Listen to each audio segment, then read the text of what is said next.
Assalamualaikum warahmatullahi wabarakatuh. Selamat datang di podcast kami. Di sini kami akan membahas kesetaraan gender dalam perspektif Islam. Jadi, poin pertama kami akan membahas tentang kedudukan manusia di mata Allah. Yang pertama, bagaimana sih kedudukan manusia di mata Allah SWT menurut Nizam?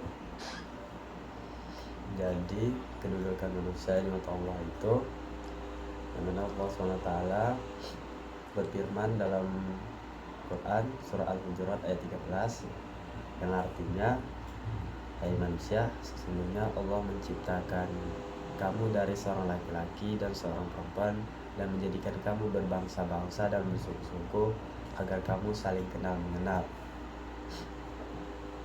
Sesungguhnya orang yang paling mulia di antara kamu di sisi Allah ialah orang yang paling bertakwa di antara kamu. Sesungguhnya Allah Maha mengetahui lagi Maha mengenal. Jadi kedudukan manusia di mata Allah itu dinilai dari ketakwaan manusia, seberapa bertakwa mereka kepada Allah SWT. Karena kita berbicara tentang takwa, menurut Roja, apa itu takwa? Takwa itu artinya menjaga diri dari hal-hal yang membahayakan dengan cara melaksanakan semua perintah Allah dan menjauhi larangannya. Kita lanjut pembahasan yang kedua, yaitu tentang keadilan. Bagaimana perspektif Roja tentang keadilan? Jadi menurut saya itu Allah berfirman ayat An-Nisa ayat 135 yang artinya, jadilah kamu penegak keadilan menjadi saksi karena Allah sekalipun terhadap dirimu sendiri, ibu, bapak, dan kerabatmu. Terus jadi ayat Al-Quran di atas tadi menerangkan bahwasanya keadilan dalam Islam tidak boleh pilih kasih, dan juga kita disuruh untuk menegakkan keadilan tersebut. Dalam Islam, laki-laki dan perempuan memiliki kedudukan yang sama di hadapan Allah. Keduanya diciptakan sebagai khalifah di bumi yang berfungsi menjaga, memakmurkan, dan menegakkan keadilan.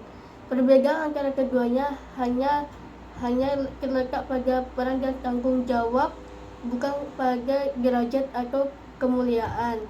Yang membedakan di sisi Allah hanyalah ketakwaan dan amal soleh. Dalam pandangan Islam, laki-laki dan perempuan memiliki derajat yang sama di sisi Allah Subhanahu wa Ta'ala.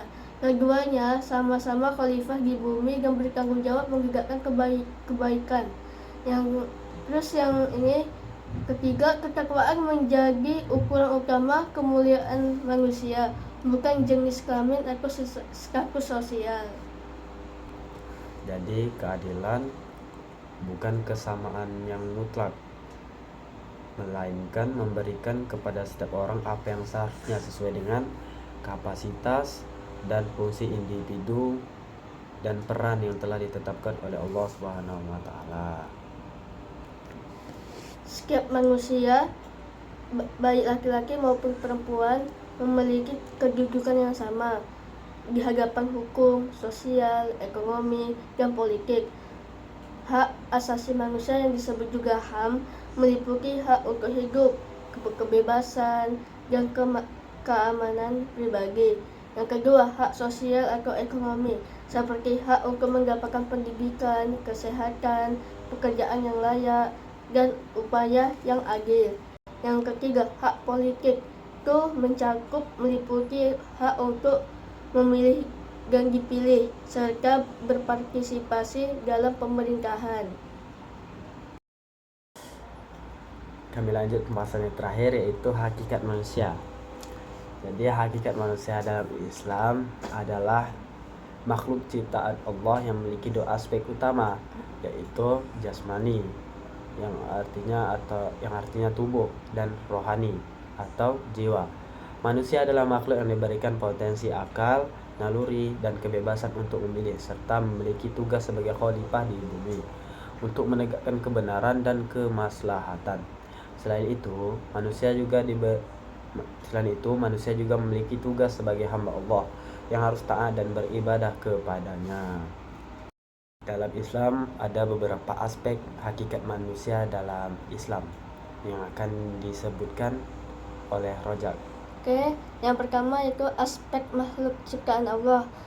Makhluk manusia diciptakan oleh Allah dari unsur tanah, memiliki hubungan ketergantungan kepadanya dan memiliki tujuan yang mulia dalam hidupnya. Yang kedua, khalifah di bumi. Manusia diberi tugas untuk mengelola dan memakmurkan bumi serta menjaga keseimbangan alam. Yang ketiga yaitu memiliki dua potensi. Manusia memiliki kecenderungan untuk berbuat baik atau takwa dan buruk atau itu fujur, sehingga dibekali akal dan wahyu untuk membedakan mana yang benar dan yang salah. Yang ketiga memiliki kebebasan memilih, yaitu manusia diberikan kebebasan untuk memilih antara iman atau kufur, sehingga tanggung jawab atas pilihan tersebut berada padanya. Yang keempat memiliki fitrah beragama. Manusia memiliki kemampuan bawaan untuk menerima dan menjalankan nilai-nilai kebenaran dari agama sebagai tolok ukur perilakunya. Yang keempat terdiri dari jasmani dan rohani. Manusia adalah perpaduan antara unsur raga dan jiwa yang masing-masing memiliki kebutuhan dan fungsinya sendiri. Yang terakhir atau kelima yaitu makhluk sosial. Manusia adalah makhluk sosial yang memiliki potensi untuk berinteraksi secara positif dengan orang lain dan lingkungannya. Ya. Mungkin begitu saja podcast kami. Apabila kalau ada yang salah, kami mohon maaf. Wabillahi taufik wal hidayah. Assalamualaikum warahmatullahi wabarakatuh.